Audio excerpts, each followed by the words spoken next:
Bienvenue sur la web radio du lycée libanais francophone privé Maïdan. Le 11 novembre 2024, la compagnie Paris Lyrique a donné plusieurs représentations dans notre école.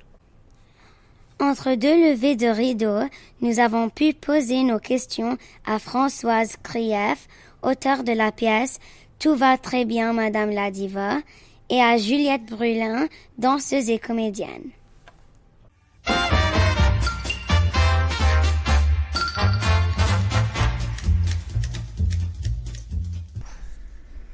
Bonjour Madame Krief et Madame Brulin.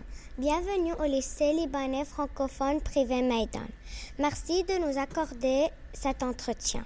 Qu'est-ce que c'est Paris Lyrique ? Alors, Paris Lyrique, c'est une compagnie.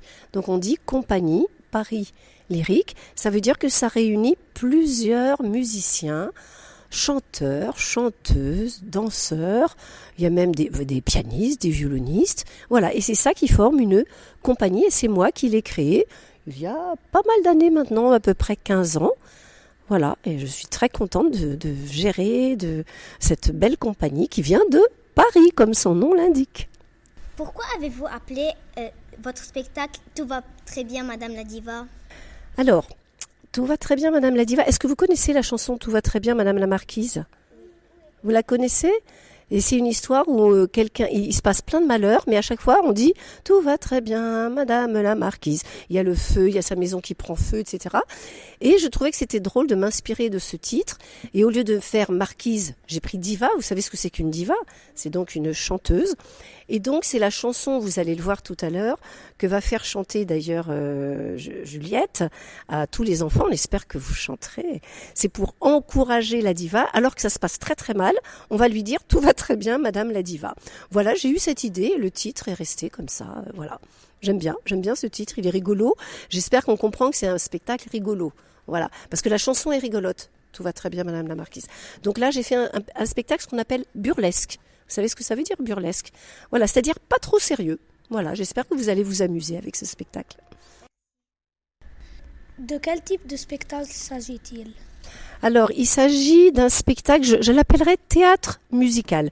C'est-à-dire que c'est à la fois de la musique, c'est à la fois de la danse, mais c'est aussi beaucoup de parler parce qu'il y a une histoire. Dans tous mes spectacles, j'adore raconter une histoire.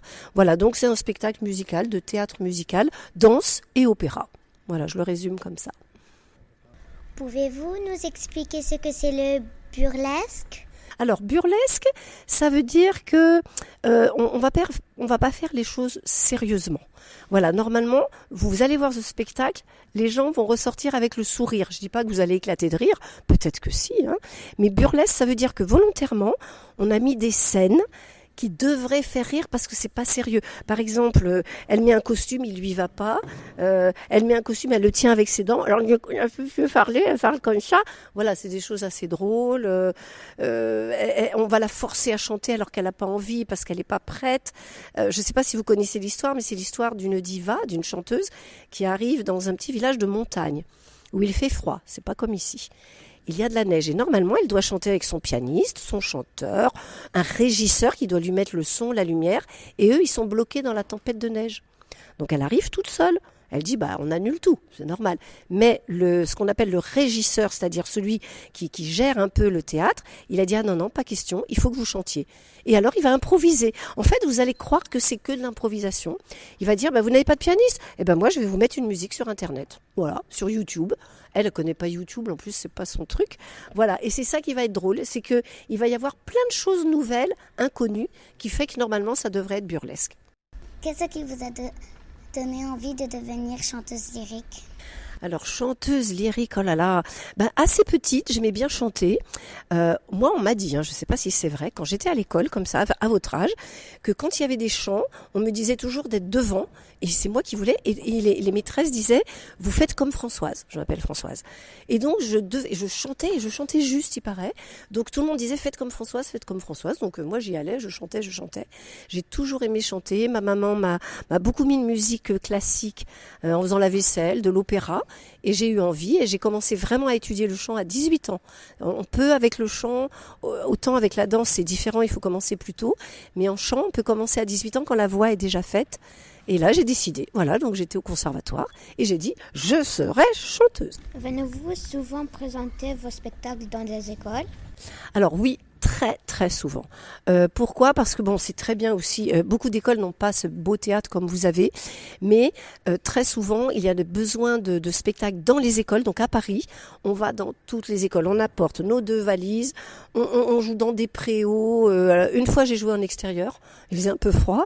On joue là où on nous demande de jouer, on adore aller vers les enfants. Et puis dans les écoles, on vous voit de plus près. Là, vous êtes dans le noir, c'est de loin, mais dans les écoles, on adore jouer dans les écoles. Ça nous rappelle aussi quand on était petite, voilà. Et on aime beaucoup jouer dans les écoles. Et pour l'étranger, comme ici aujourd'hui, on va dans les lycées français à l'étranger. Voilà, donc là on a été à Abu Dhabi, maintenant on est ici, hier on était, avant-hier on était à La Fleck. Voilà, on essaye d'avoir plusieurs lycées dans la même tournée, ce qu'on appelle une tournée.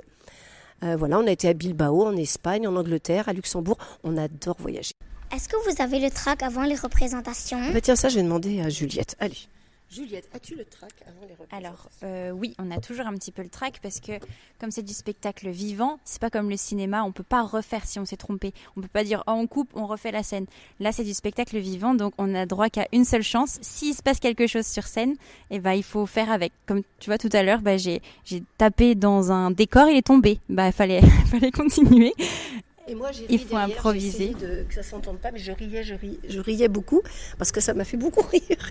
Donc voilà, il peut se passer plein de trucs. On peut oublier ce qu'on doit dire, on peut tomber, on peut glisser sur pointe, ça glisse. Donc on a toujours un petit peu peur, mais moi j'adore avoir un peu peur avant un spectacle parce que c'est ça qui donne l'énergie, l'envie de faire bien. Si on n'a plus trop le trac, ça veut dire qu'on n'est plus vraiment au bon endroit. Madame Brulin, quel est votre rôle dans Tout va très bien, Madame la Diva? Alors, moi je joue le rôle de l'ouvreuse. Donc une ouvreuse, je ne sais pas si vous savez ce que c'est.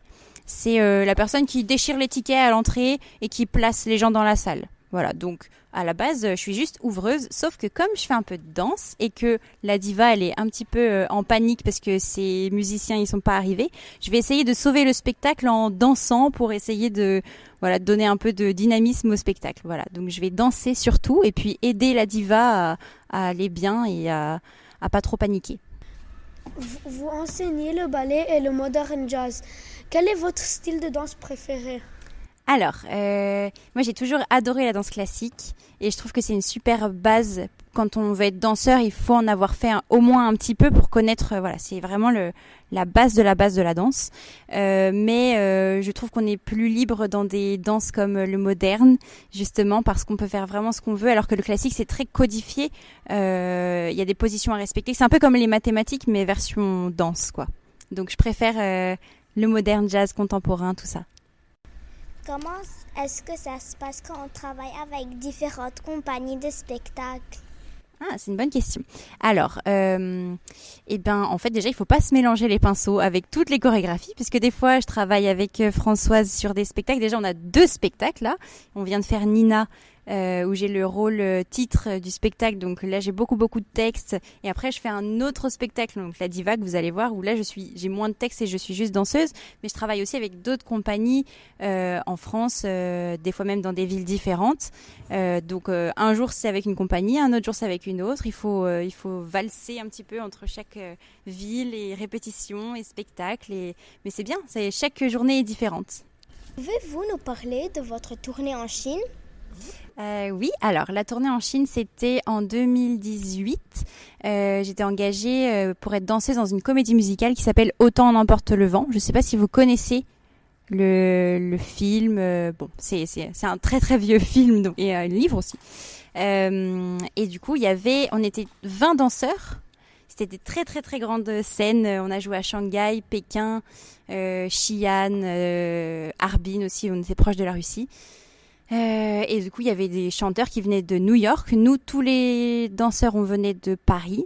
Et puis voilà, l'équipe technique était chinoise. Et pendant 2 mois, on a fait le tour de la Chine. On a joué le spectacle tous les jours, même des fois 2 fois par jour, avec des décors énormes. Voilà, c'était vraiment mon rêve de petite fille que j'ai réalisé. Quel conseil donneriez-vous à une élève qui voudrait devenir danseuse? Alors, il faut beaucoup travailler. Hein, ça, c'est pas un secret. Hein, je pense que vous le savez. Même quand on a des facilités à la danse, il faut vraiment toujours travailler. Si on est très souple, il faut travailler la musculature. Si on est très musclé mais pas souple, il faut travailler la souplesse. Il y a toujours quelque chose à travailler. L'artistique, l'interprétation.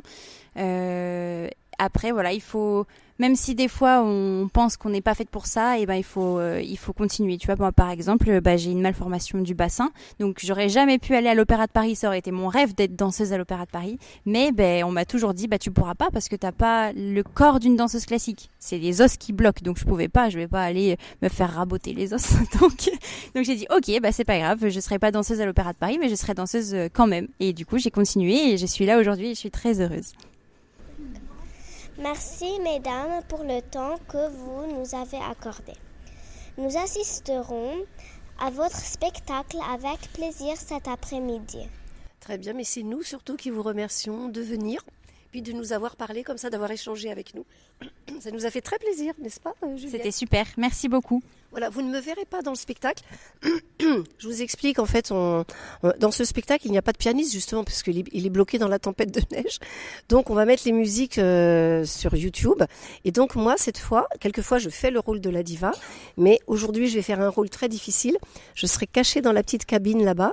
Et c'est moi qui vais, ce qu'on appelle, lancer les musiques à un moment très précis où ça doit arriver. Donc j'espère que je ne vais pas me tromper parce que c'est pas mon métier, mais notre régisseur n'est pas là. Donc moi, vous ne me verrez pas, mais peut-être à la fin.